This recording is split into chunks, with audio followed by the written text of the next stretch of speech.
Bonjour et bienvenue sur Isobourse.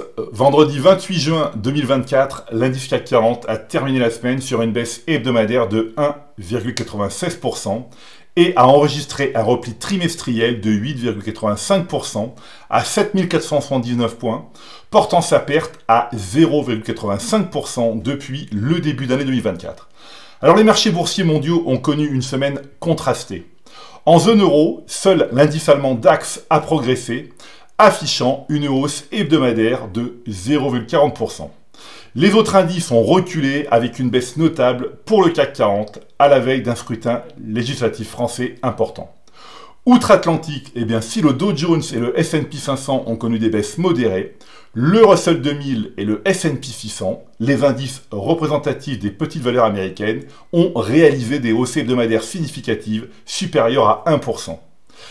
L'analyse des indices mondiaux à moyen terme réalisée à l'aide de l'outil de consensus Isobourse met en évidence des signaux préoccupants pour les trois principales économies de l'Union européenne.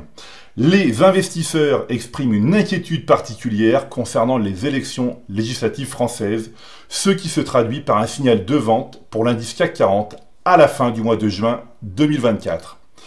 Alors, il est donc recommandé, sans céder à la panique, de faire preuve de vigilance vis-à-vis des actions françaises, en particulier celles qui affichent une tendance baissière à moyen terme. De plus, par répercussion, les signaux d'allègement observés sur les indices allemands et italiens incitent également à une sélection rigoureuse dans les investissements. Avec une hausse de plus de 18% depuis le début d'année 2024 contre une perte de quasi 1% pour l'indice CAC 40, l'indice phare des valeurs technologiques poursuit son ascension au sein d'une tendance haussière de moyen terme. L'indice Nasdaq Composite a progressé de 45% depuis le croisement haussier des cours de pression 5 et 20 mois validé en avril 2023.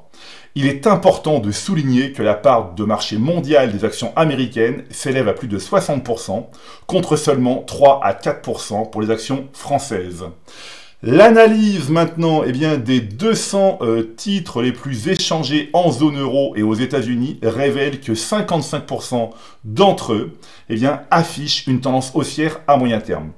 Alors comme je le souligne régulièrement, il est crucial de faire preuve de patience et de discipline en conservant les actions dont la tendance de fond est positive, en particulier celles assorties des recommandations conservées, renforcées et achetées.